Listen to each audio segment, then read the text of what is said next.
Hey guys, welcome back to the Wandering Dabbler YouTube channel. Like I said before in one of my previous videos, I wanted to show you how to make a cheap 1 gallon fermenter out of a simple 1 gallon bucket. Just make sure that it is food safe, guys. You want to look at the bottom and it should say HDPE, and it should have a 2 inside, like a little recycling triangle, you know, like little arrows in like a little triangle. That way you know it's food safe for you and you won't poison yourself, all right?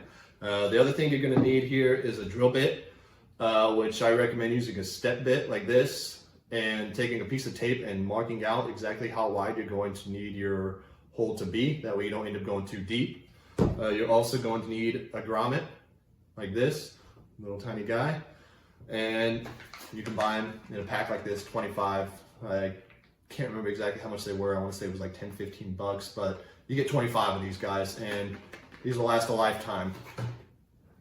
And you're also going to need an X-Acto blade, just to deburr the plastic because you will get a little bit of burr.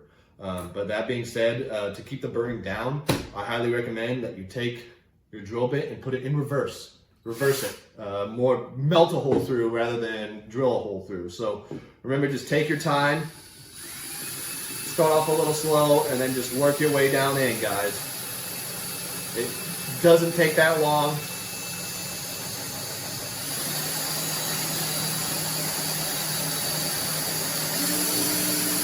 Speed it up here.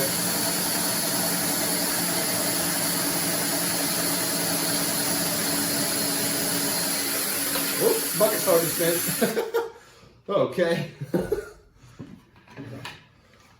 Then you should be left with something like this. It does stick out a little bit, as you can see, but that is what your X-Acto blade is for. You just go ahead, take it, and cut off the little bit of burr that, of course, you're gonna get.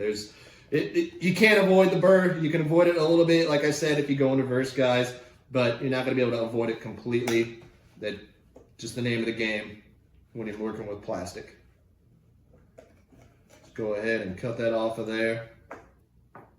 You know, make sure your grommet's gonna fit on there. Make sure it's close to the right size that you need it. You know, you can do a little bit of trimming like I'm doing here to, you know, just ensure that your circle's exactly how you want it. Sorry for the noise, guys. That's my heater kicking on. Okay. Then take your grommet, if you can here, which I think I'm going to need to make my hole just a little bigger here, just a little bigger. I didn't measure it quite right, which that's okay. It's a process, guys. Okay, can't get the tape off me. Let's make it a little bigger.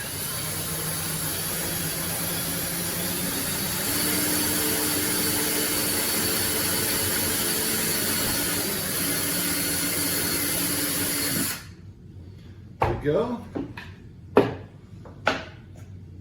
Yet again, just remove some of that excess plastic that you don't need on there.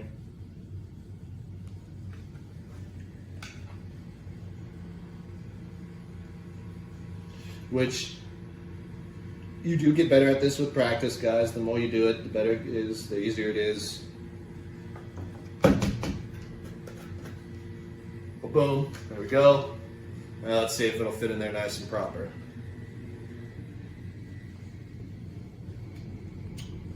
Which it can be a struggle. Make sure it fits on there. And kaboom!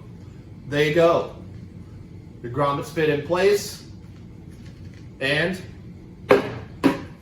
your lid should fit on there nice and snug. I'm not going to put mine all the way down on there because there's no point in me doing that right now. But just double check with your airlock that it's going to fit in there.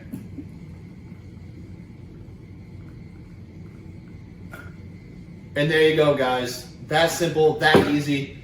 Takes just a couple minutes for you to do, and bam, you have yourself a nice fermenting bucket for any of your meads or wines or beer or whatever you're going to be making. It doesn't matter. You could use this for anything. I mean, you could even use this for kombucha if you want to, or kombucha.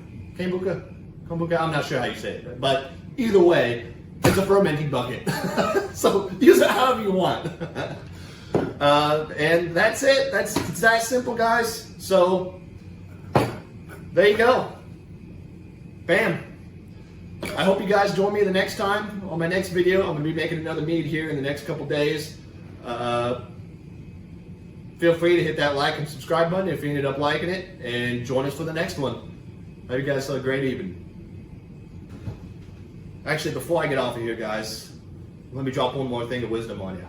You don't have to just do this on a 1-gallon bucket.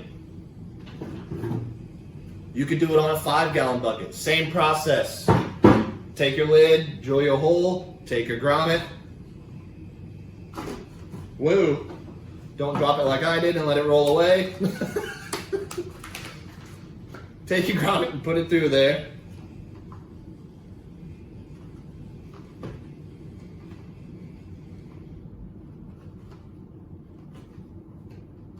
Sometimes they can be a pain to get through. Just be patient and work with it. You'll get it through there. And boom, there you go. It's on a 5-gallon bucket lid now. Just take this airlock and double check and make sure that it fits. And there you go. See?